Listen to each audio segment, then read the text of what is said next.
ভাস্কর্য বিরোধী আন্দোলনে বা সংগ্রামে যোগ দিয়েছিল, হাক ডাক দিয়েছিল, এদের মধ্যে অধিকাংশ ব্যক্তিরাই জুলাইয়ের ভাস্কর্য নিয়ে তারা কোনো কথা বলতেছে না, তারা চুপ করে আছে এবং তাদের গর্জনটা কমে গেছে। তাদের মধ্যে একজন আল্লামা মামুনুল হক সাহেব হুজুর। আমি মামুনুল হক সাহেব হুজুরকে অনেক পছন্দ করি, কিন্তু জুলাই আন্দোলন যাওয়ার পরে মামুনুল হক সাহেব হুজুরের যে কার্যক্রমগুলো অনেক সময় বিতর্কিত হচ্ছে, যার কারণে তিনি নিজেই বিতর্কিত অবস্থান তৈরি করতেছে। এটা আমার কাছে খুব বিরক্ত লাগতেছে। এ যে ভাস্কর্য কি আগে না জায়েজ ছিল আর এখন জায়েজ হয়ে গেছে, বিষয়টা তো এরকম। আগে তো শেখ হাসিনার সাথে আলেমুল আমাদের অনেক দূরত্ব ছিল, এখন তো সরকারের সাথে আলেমদের ভালো একটা সম্পর্ক আছে। জামাত বিরোধী দল মামুনুল হক সাহেব সহ বিভিন্ন রকমের বড় বড় আলেমরা সরকারের সাথে আছে। তাহলে এই আলেমগুলো ভাস্কর্য নিয়ে সরকার যেসব উল্টাপাল্টা কাজ করতেছে সেগুলো নিয়ে কেন কথা বলে না বা চুপ থাকতেছে কেন? তার বোঝা যায় যে রাজনৈতিক একটা স্বার্থ আছে।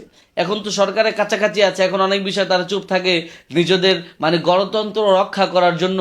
কিন্তু ওই সময় দেখা গেছে যে রাজনৈতিক কারণেই বা দেখা গেছে যে ভিন্ন রকম একটা বিষয় ছিল যে শেখ হাসিনার বিরোধিতা করতে হবে বা হ্যান ত্যান।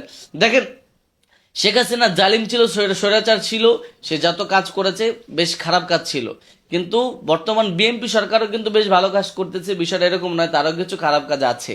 হ্যাঁ, সেগুলো নিয়েও কিন্তু আপনাদের মুখ খোলা উচিত। আপনারা মনে করেন যে আমরা এখন কথা বললে সরকার আমাদেরকে দূরে সরাই দিবে, নেতৃত্বের জায়গাটা আমরা থাকতে পারবো না, এটা সেটা যদি এরকম মনে করেন, আমি মনে করি যে এইসব গণতন্ত্র বাদ দিয়ে খেলাফতের চিন্তা ভাবনা করেন। এসব গণতন্ত্রের গোলামি করে রাজনীতি করে আপনারা কি দিতে পারবেন, দেশের মধ্যে কি কায়েম করবেন? দালালি ছাড়া আর গোলামি ছাড়া। এই জন্য এগুলো বাদ দেন। আর এখন যে ভাস্কর্যগুলো তৈরি হচ্ছে, আমি এটার বিরোধিতা করতেছি। শহীদদের স্মরণে, শহীদদেরকে কেন্দ্র করে কোন রকমের কোনো ভাস্কর্য তৈরি করা এটা না উচিত। এটা করার মাধ্যমে একটা বদরুসুম তৈরি হবে এবং এটা সমাজে রন্ধ্রে রন্ধ্রে পৌঁছে যাবে এবং একটা সময় দেখা যাবে বাংলাদেশে আনাচে কানাচে ভাস্কর্য তৈরি হবে।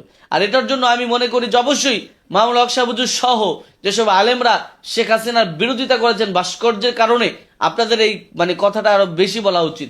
আপনারা এই বিষয়ে আরো বেশি অ্যালার্ট করা উচিত সরকারকে।